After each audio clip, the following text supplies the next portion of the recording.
Então, este tema, trabalhadores de última hora, está em Mateus, né? Está relatado em Mateus, capítulo 20, versículo de 1 a 16. Vamos lá, então. Jesus contou essa parábola a seus discípulos. O reino dos céus é como a história do patrão, que saiu de madrugada para contratar trabalhadores para sua vinha. Combinou com os trabalhadores uma moeda de prata por dia e os mandou para a vinha. Às 9 horas da manhã, o patrão saiu de novo.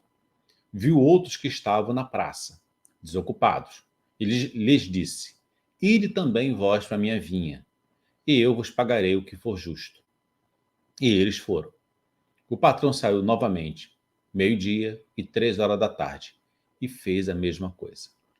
Saindo outra vez pelas 5 horas da tarde, encontrou outros que estavam na praça. E lhes disse: Por que estáis aí o dia inteiro desocupados? E eles responderam: Porque ninguém nos contratou. O patrão lhes disse: Ide vós também para a minha vinha. Quando chegou a tarde, o patrão disse ao administrador: Chama os trabalhadores e paga-lhes uma diária a todos, começando pelos últimos até os primeiros. Perfeito? Vieram os que tinham sido contratados 5 horas da tarde, e cada um recebeu uma moeda de prata. Em seguida vieram os que foram contratados primeiro, e pensavam que receber mais. Porém, cada um deles também recebeu uma moeda de prata. Ao receberem o pagamento, começaram a resmungar contra o patrão. Estes últimos trabalharam 1 hora só, e tu os igualaste a nós, que suportamos o cansaço e o calor o dia inteiro. Então o patrão disse a um deles: Amigo, eu não fui injusto contigo? Não combinamos uma moeda de prata? Toma o que é teu e volta para casa. Eu quero dar a este, que foi contratado por último, o mesmo que dei a ti. Por acaso não tenho o direito de fazer o que quero com aquilo que me pertence? Ou estás com inveja, porque eu estou sendo bom? E assim, os últimos serão os primeiros, e os primeiros serão os últimos. Meus irmãos, vamos então fazer a reflexão dessa parábola, né, em que os trabalhadores de última hora, a importância de todos na vinha do Cristo. Vamos lá?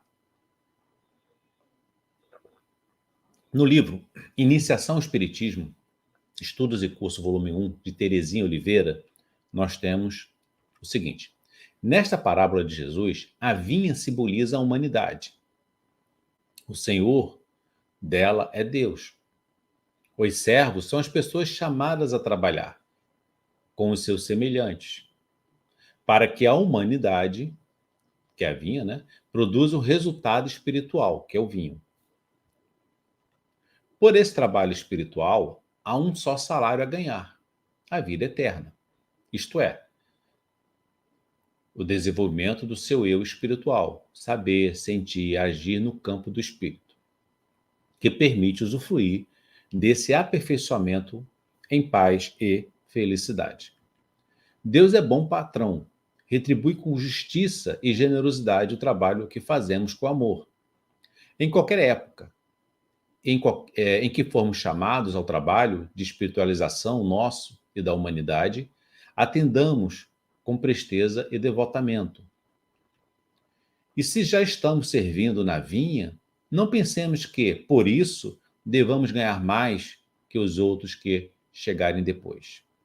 Todos merecem receber também a misericórdia divina, com o qual já fomos beneficiados. Procuremos antes ver se estamos servindo bem, para merecermos o sublime pagamento em vida espiritual. Então, meus irmãos, essa é a mensagem, né, da parábola. Não importa o seu passado, não importa o que você fez, suas vidas passadas, né, os caminhos tortos que você andou. A partir do momento que você adere, que você se integra aos trabalhadores, né, de Jesus, trabalhadores de Deus, melhor dizendo, você então tem direito ao pagamento, que é exatamente a renovação espiritual, a vida eterna, tá bom? Junto ao Pai. Seguindo, então, nós temos no livro O Evangelho segundo o Espiritismo, de Allan Kardec, tradução de Evandro Noleto Bezerra, a seguinte mensagem. Então, essa mensagem está no Evangelho. Bons espíritas, meus bem-amados, sois todos obreiros da última hora. Bem orgulhoso seria que dissesse: comecei o meu trabalho ao alvorecer do dia e só terminarei ao anoitecer. Todos vieste quando foste chamados, um pouco mais cedo, um pouco mais tarde, para a encarnação cujos grilhões arrastais. Mas há quantos séculos e séculos o Senhor vos chamava para a sua vinha, sem que quisesse penetrar nela? Ei-vos no momento de embolsar o salário.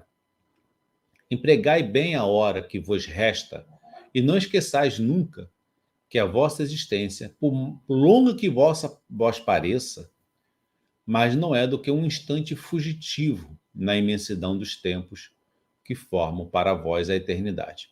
Isso é a mensagem do Espírito protetor, tá? Constantino. Então, o que acontece? Para a gente, né, estamos aqui encarnação a encarnação, nos aperfeiçoando. Essa é a melhor encarnação, né? É o nosso melhor momento, sempre é a última encarnação, então esse é o nosso melhor momento. É claro que no passado, em outras vidas passadas, nós praticamos muita atrocidade. Nós nos afastamos do Pai, né? Mas, a partir do momento que a gente aceite, né, a trabalhar na vinha do nosso Senhor, a partir do momento que a gente aceite ser trabalhador da vinha, a gente, então, vai ter o mesmo salário, né, que é a vida eterna, tá certo? A gente vai ter o merecimento de receber o salário do nosso Senhor. Seguindo, no livro Jesus, o Evangelho à Luz da Psicologia Profunda, pelo Espírito Joana de Ângeles, nós temos o seguinte: a coragem de Jesus é incomparável, porquanto, diante da alucinação dominante nos seus dias, formulou a parábola dos trabalhadores da última hora, enfrentando a presunção farisaica, né, farisaica e o orgulho hebreu, de considerar-se privilegiado por Deus. Em face do seu comportamento monoteísta e das inúmeras revelações de que a raça foi instrumento, em contrapartida, eles não se davam conta de que a abundância de informações que esclarece constitui pesada carga de responsabilidade moral para aqueles que lhe recebem o benefício. Então, meus irmãos, né, Jesus já falava: a quem mais é dado, a mais será cobrado. O povo judeu, né, por questões diversas, né, que a gente pode comentar em outros vídeos, foi beneficiado por receber várias mensagens, várias informações, né, vindo da divindade, vários profetas, né? Era um povo monoteísta, então isso ajudou, né, na vinda dos ensinamentos de Cristo. Mas isso, na realidade, aumentou a responsabilidade do povo judeu, né? Aumentou a responsabilidade de quem tem acesso a essa informação. Eu vou dar um exemplo. Imagina que nós, espíritas, com todas essas informações, vindo da espiritualidade, né, da pátria espiritual, perfeito? Com todas essas comunicações, com todas essas revelações, a gente não pode se comparar, por exemplo, em nível de responsabilidade de um índio, né, que mora, que vive na Amazônia, por exemplo, na floresta da Amazônia, tá certo? Então, por quê? Porque o nível de informação que nós temos é um e desse índio é outro. Então, a quem mais é dado, a mais será cobrado, naturalmente, tá? Naturalmente, tá? Por quê? Porque a gente está tendo acesso à informação. Se a gente não pratica, é por nosso livre-arbítrio, não por nossa ignorância, perfeito? Por isso que a Joana de Ângeles, né, comenta que o fato dos judeus ter tido acesso a inúmeras revelações, né, e por ter uma religião monoteísta, isso fez com que, né, Cristo, Jesus nasceu, né, no povo judeu, fez com que os profetas viessem, e isso dá uma responsabilidade maior para esse povo, tá? E não só para esse povo, hoje, para todos aqueles que têm acesso a esse conhecimento, tá bom? Aumenta a nossa responsabilidade, perfeito? Seguindo aqui, no livro Fonte Viva, pelo Espírito Emmanuel, psicografado por Franciscano Xavier, nós temos o seguinte: Se te propões, desse modo, a cooperar com o Evangelho, recorda que não basta falar, aconselhar e informar. Ide e ensinai, nas palavras do Cristo, quer dizer, ide e exemplificai para que os outros aprendam como é preciso fazer. Então, o melhor ensinamento, né, é o exemplo. Tem outra passagem que é: vai e evangelize. Se for necessário, utilize as palavras. Perfeito? Então, assim, a evangelização vem com exemplo. Ao praticar o exemplo, não tem nada mais poderoso que o exemplo. Perfeito? Então, por isso que Emmanuel nos aconselha que a gente deve, não basta falar, aconselhar, informar. É preciso exemplificar. É preciso ter uma conduta reta. Perfeito? Seguindo, no livro Candeias na Noite Escura, João Marcos, que é o pseudônimo de Hermínio Corrêa de Miranda, nós temos: a história é uma advertência dramatizada contra a inveja. Se o que ganho me dá para viver condignamente, sustentar minha família e educar meus filhos, que me importa que meu vizinho ganhe mais do que eu, ou que os milionários gozem suas fortunas? Bom proveito e que Deus os ajude a suportar a prova da riqueza, muito mais dura, quase sempre, que a da pobreza. Então, observa a importância, né, que traz no livro Candeias da Noite Escura, né, de Hermílio Corrêa de Miranda, a questão da inveja. Né? A gente, a grande maioria das vezes, tem inveja daquele que está numa situação de materialidade, né, melhor do que a gente. E essa condição de materialidade faz com que a gente, ao invejar, né, a gente incorra exatamente no problema, tá? Numa sombra nossa. Então a gente tem que parar de invejar, começar a ver que o que a gente ganha, se a gente consegue manter nossa família, mantendo condições mínimas, né, de saúde, de recursos para viver, por que a gente tem que invejar aqueles que estão milionários? Né? Por inveja, tá? E é uma prova difícil, né? Para quem é milionário, tem uma prova muito difícil que é exatamente usar esses recursos, né, em prol da comunidade, em prol dos outros, perfeito? Nossos irmãos. Seguindo, no livro, tem um prefácio de Maria Dolores, tá? No livro Mãos Marcadas, né, que foi psicografado por Chico Xavier. Vamos lá?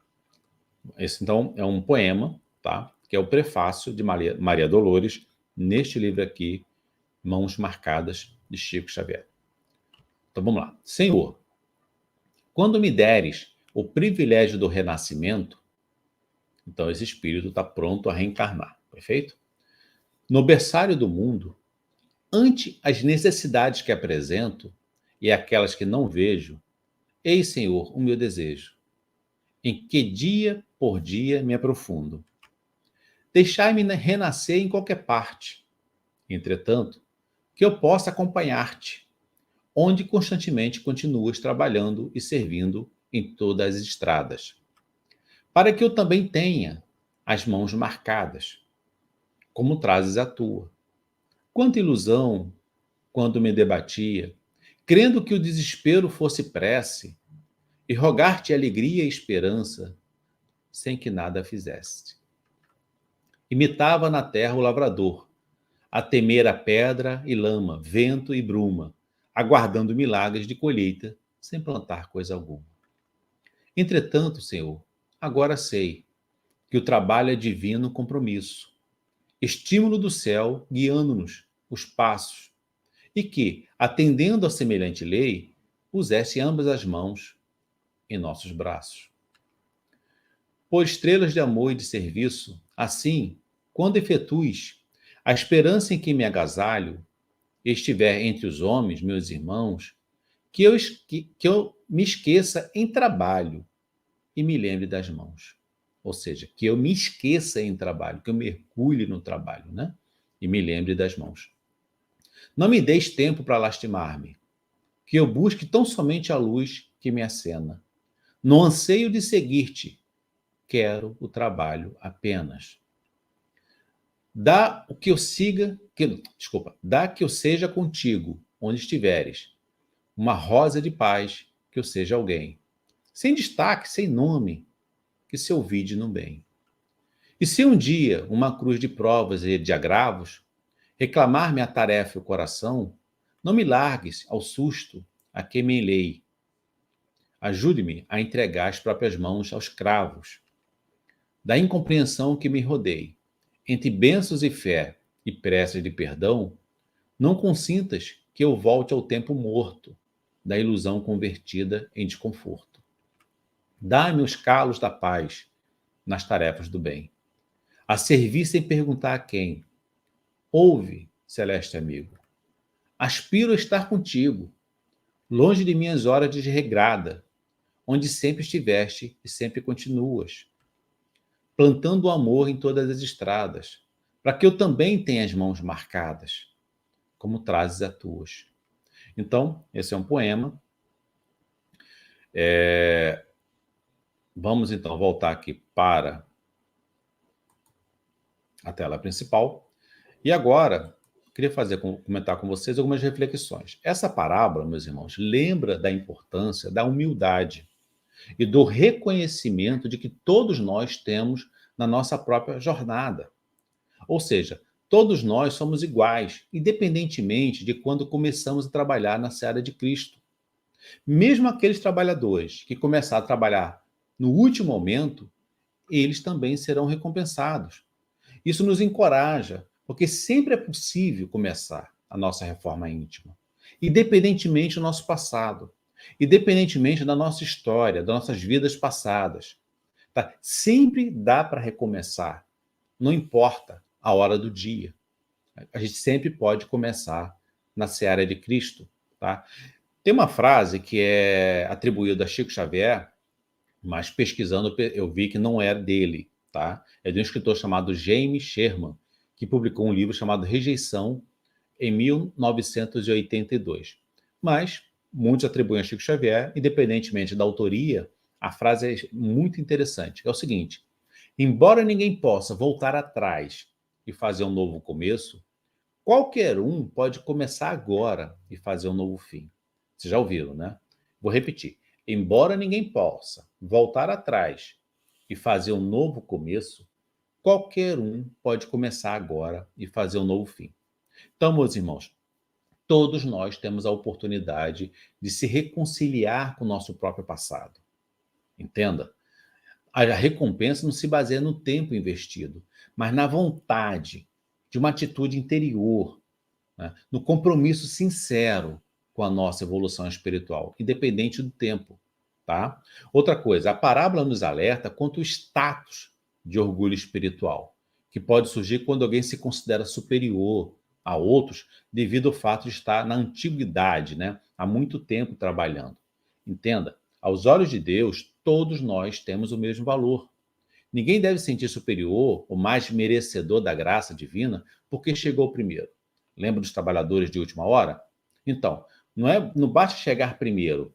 A gente tem que chegar para trabalhar com vontade, com determinação, disposto, né, a melhorar, a fazer a nossa reforma íntima. É isso que importa. Né? E Deus está de braços abertos para acolher todos os seus trabalhadores, todos os seus filhos, né, que queiram se juntar aos trabalhadores da vinha. Tá? Então, não importa quando você mudou a chave, né? Fez lá um clique, mudou a chave, caiu a ficha, não importa. Se aos 10 anos de idade, se aos 30, se aos 60, se aos 70, se um dia antes de desencarnar. Não importa, tá? Se é sincero, né? Se é sincero, se você tem o seu desejo sincero, ele será atendido. Tá bom, meus irmãos? Então, gostou desse vídeo? Quero pedir para você se inscrever no canal, dar um joinha, compartilhar